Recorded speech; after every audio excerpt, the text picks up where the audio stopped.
at heart and mind. When we are dealing with children, especially at the primary, the foundation levels, we are children at heart. We connect with them at their level. So welcome to today's webinar. And before I begin, I would like to show you something. Is this visible? Is this visible? Yes? Yes. Great. Yes, ma'am, visible. Clearly, it is a, what is it? It is a, you can unmute or write in the chat. Water with sand. Yeah, it is a glass of water. And sand. there is, yeah, Sand. there is, Okay, yeah, there's something here down. Sand. What I am looking at this is our policy, the education policy, which came in 1986, that is 35 years back. It has all settled over there.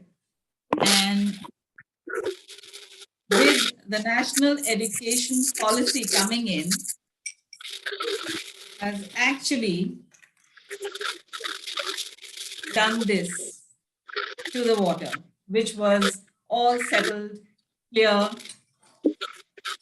And we are here designing, thinking, learning together, collaborating together for this new education policy, which of course it is in its early stages right now, and it will take time for this water to be filtered, condensed, decanted, or be make it ready for our children.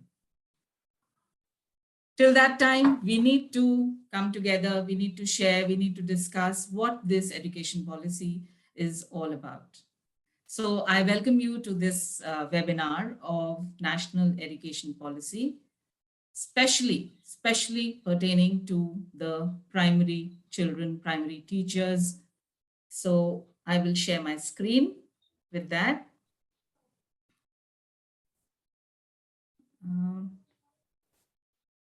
Here we are.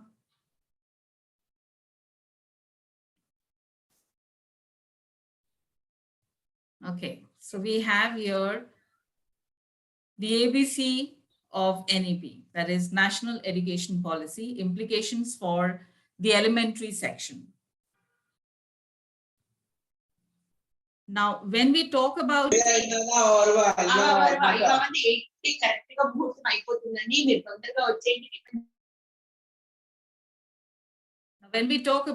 national education policy and the ABC, ABC itself in the abbreviation list of NEP has a meaning, which is your academic bank of credit. How much have you learned? How much are you prepared academically to face this national education policy? So let's move ahead. It has 9-point agenda, vision and key principles, early childhood education, how children will learn, curriculum, schools, teachers, NEP features, key focus areas, goals, and implementation plan. We are going to take each point in detail. Before we move forward, we have these abbreviations, which I have handpicked especially for you from the more than, I think, 100 abbreviations that are in the policy. But these 10 or 11 terms, we need to be familiar with. It needs to be in our fingertips. The moment we see these abbreviations, we should know, and I'm sure you already are familiar with these, many of these. So you can, please, you can go ahead, write in the chat, or you can unmute yourself and tell me if you have any idea of any of these. You can just write on the chat. Let's see. You can participate.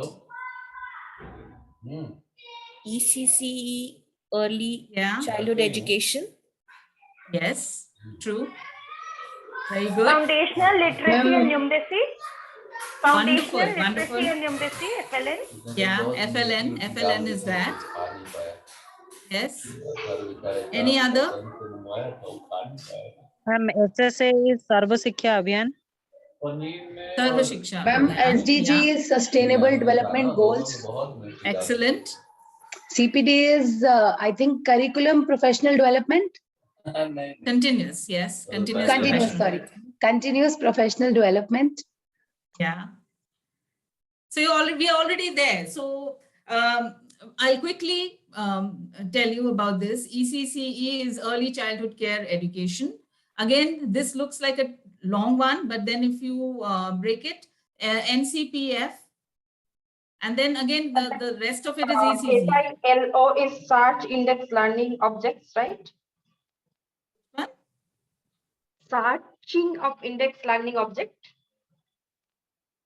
Okay, this is like LO is learning outcomes, separation and learning outcomes. Okay. Yeah. So here NCPF and National Curriculum Pedagogy Framework for Early Childhood Care and Education. FLN is Foundation, Literacy and Numeracy. Foundation, Literacy and Numeracy. CPD is Continuous Professional Development. And Diksha. Digital Anyone for Diksha? infrastructure for Digital infrastructure for knowledge sharing, ma'am. Yeah, school excellent. education.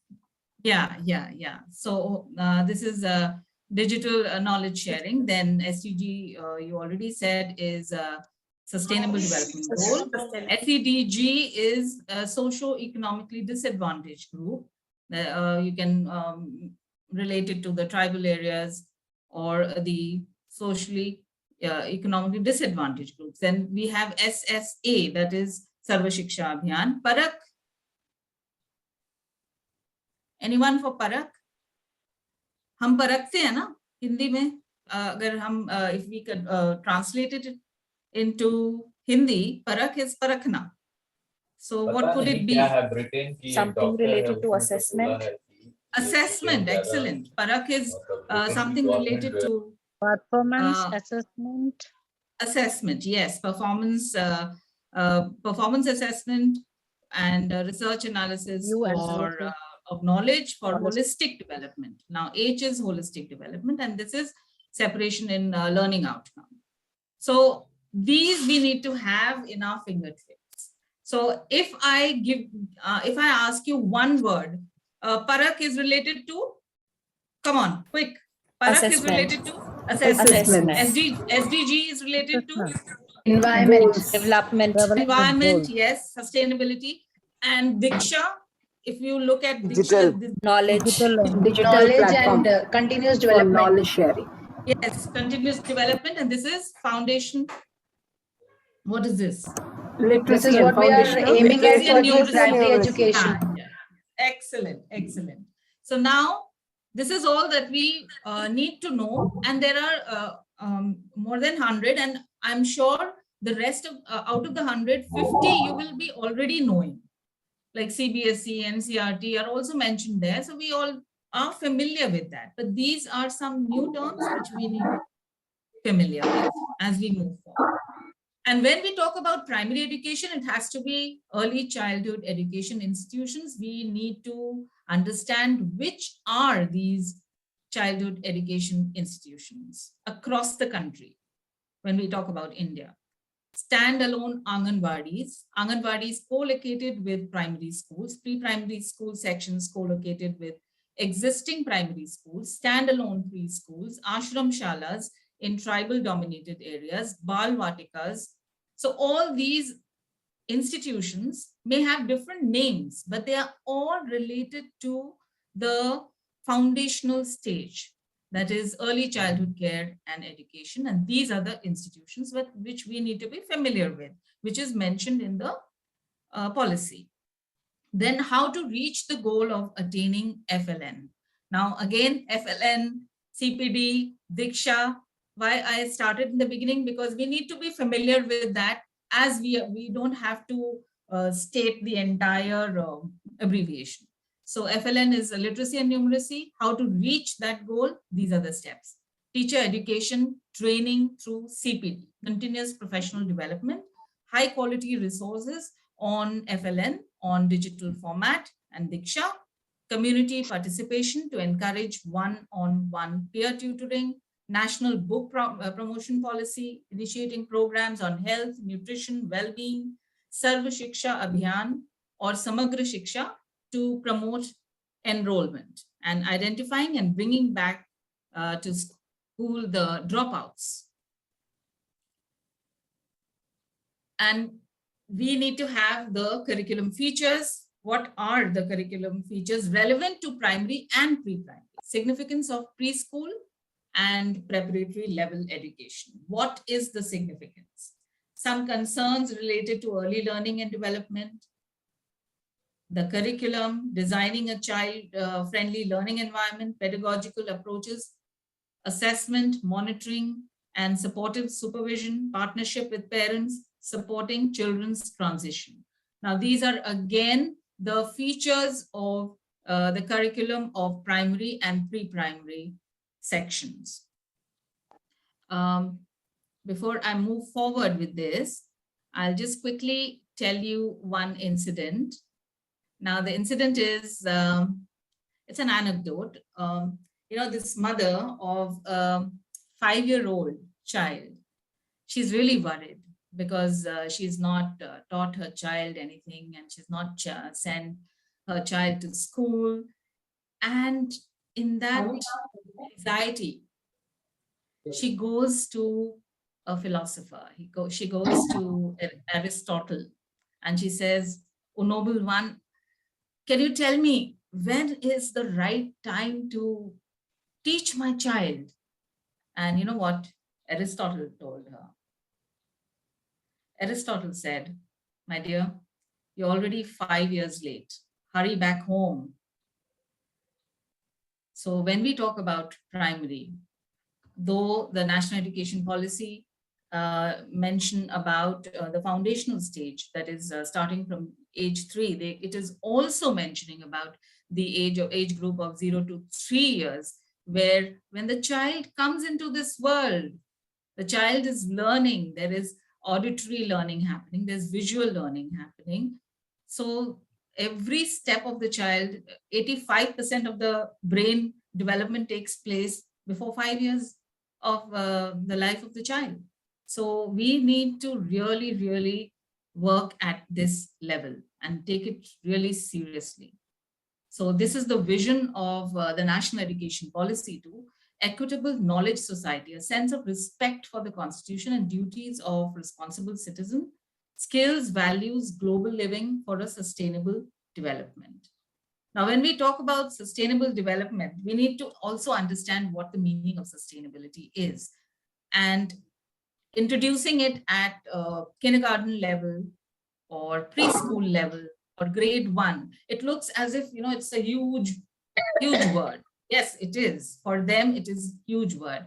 But if the teachers use it daily in their vocabulary, in the situations, classroom situations, when you're using a paper, for example, are you using a paper which is already used, or are you using a paper which is new from the pack? So then you can always say, is this a sustainable solution, guys? Then, you know, when it is in their vocabulary, they're not tested on it. But when the teacher is repeatedly using certain words which are going to be beneficial for the children in future, they learn it automatically. So let's also understand the meaning of sustainability, which is related to environment. It's a part of, environment is a part of sustainability. Then also it is also related to the economy and the social well-being. Anything that we do in any situation, we need not rob the earth, the natural resources of our planet. That is what sustainability is all about. So the NEP principles is designed under respect for diversity, equity, inclusion, community participation, use of technology, focusing on conceptual learning from road to learning outcomes. And primary is known, especially I can vouch for nursery, KG, Balvatikas, Anganwadis. Their rote learning doesn't happen because the child is still sensorial, and a lot of art activities, games, and all these activities help the children learn. But as the child goes to higher classes, this keeps reducing, which need not be the case. We'll know about it more as we proceed further. Recognizing unique capabilities of students, encouraging critical thinking and creativity, decision-making and innovation. And when we are talking about critical thinking, when we are talking about creativity, competency-based education, we need to think right from preschool. In day-to-day situations, critical thinking can occur. We needn't give a case, of course, children are not literate enough to read those situations, but we have to give certain situations in the classroom where children's voices are heard, they solve the problem, they come up with solutions, and they are encouraged to ask questions. And there are multiple ways to do this. So this is from the CBSE site, this slide, direct from National Education Policy, which is speaking about universal access to early childhood care and education. Now, when we talk about urban setup, Delhi, Mumbai, Bengaluru, Kolkata, Ahmedabad, all these cities and more across India, the universal access, early childhood care, education, everything is like class apart. But there is a huge gap between the cities and the towns, the villages of India, Anganwadis. So universal access is like taking everyone together.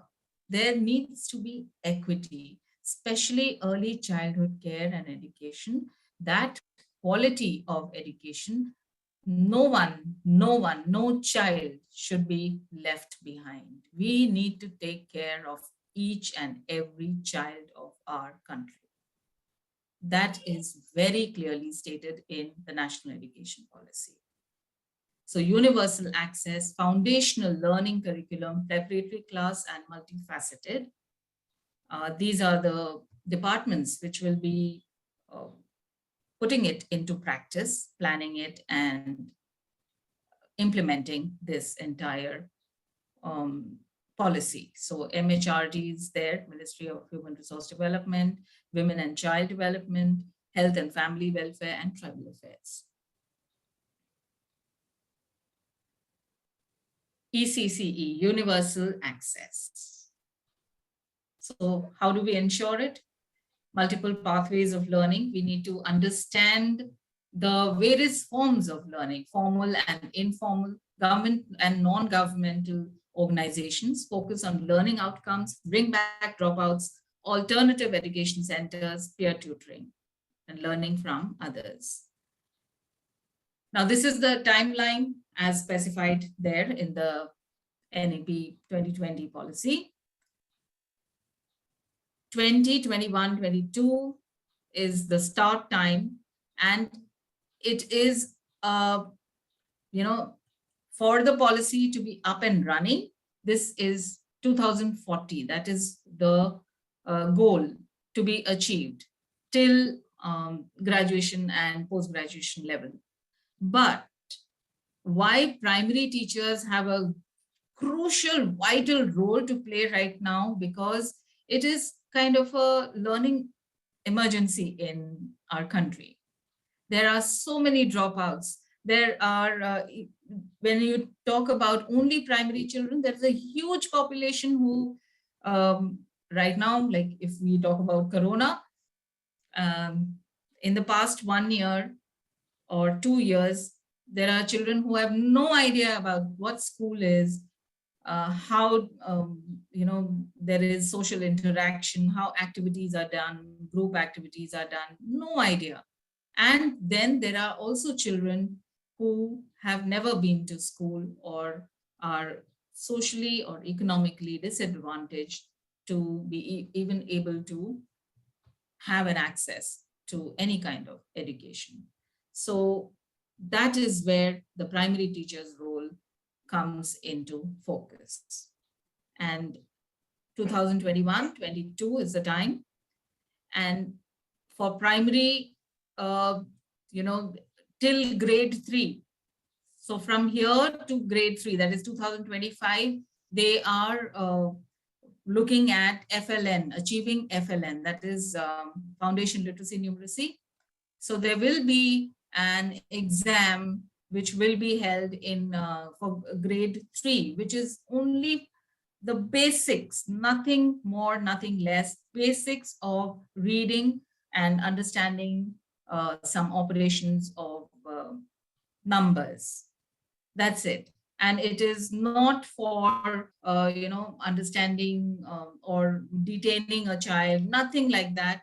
It is only related to understand whether the learning pedagogies of a school are going in the right direction or not, depending on the performance of the children in that particular exam. That's about it.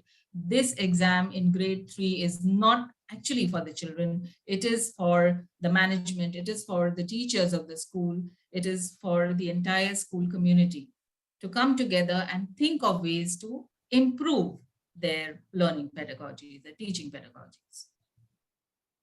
So this is the timeline, and by 2030, they are actually looking at 2030 as achieving the universal access of education to all, the quality education, SDG 4. The Sustainable Development Goal number 4 is quality education, and that is going to be attained. That is the goal of attaining it by 2030.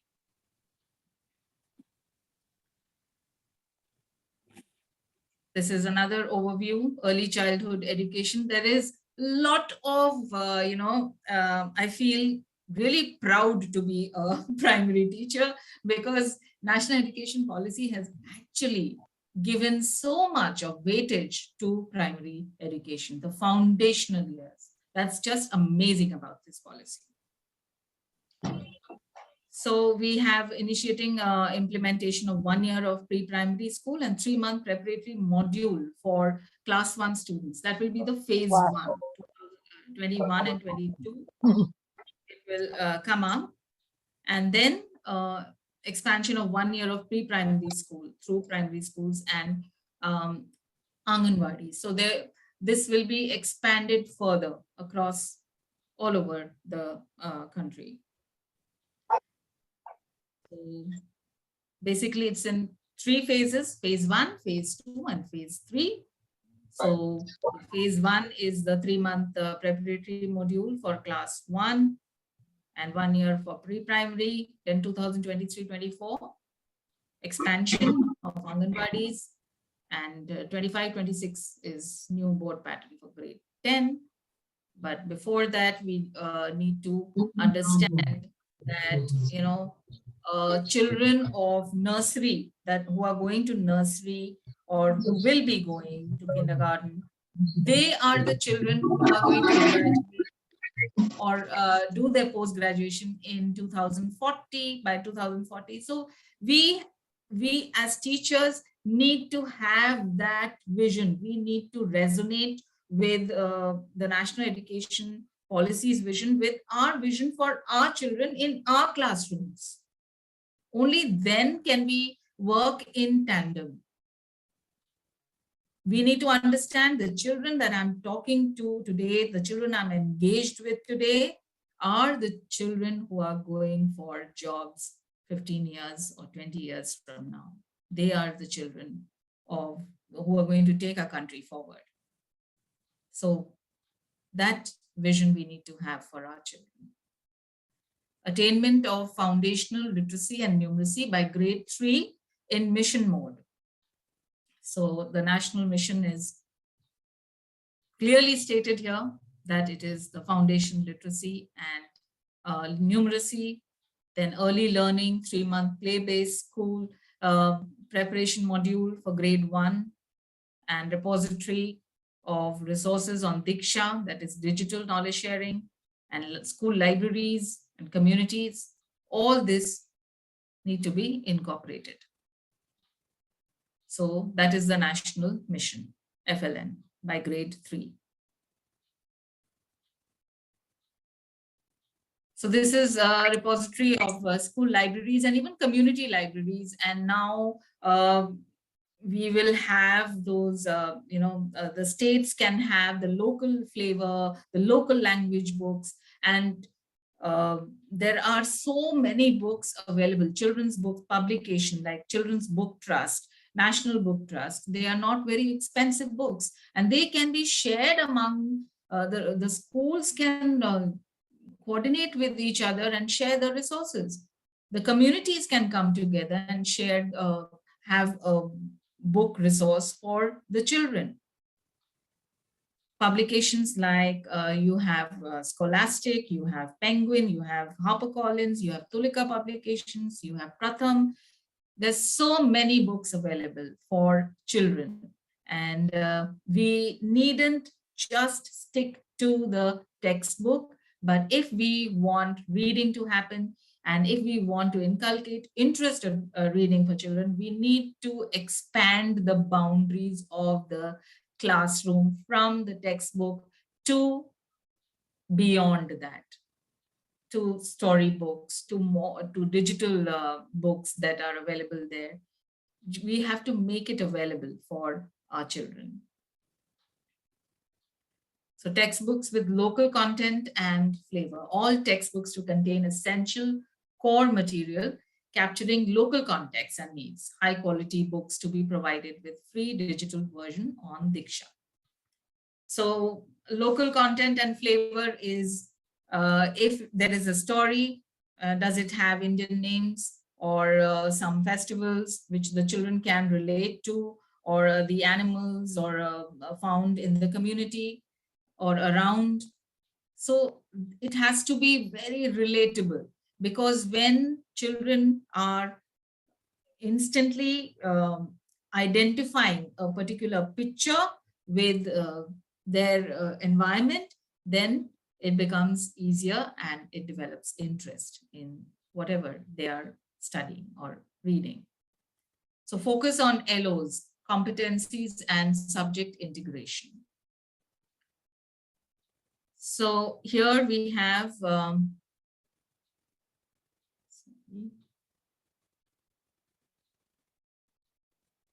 LOs are learning outcomes. Whatever activity, whatever games we are doing in the class, we need to have the learning outcome in our mind. What are the children gaining from this activity? What are they learning from this activity? And is it developing some kind of competency? That we need to have in mind. Just for the sake of it, it will be known and forgotten. So when we plan our lessons, we need to have these things in mind. So competency-based education, integration of subjects, development of scientific temper, encouraging children to ask questions, and emphasis on digital literacy, multilingual teaching, and no silos. No silos is like no separation in learning outcomes for the children.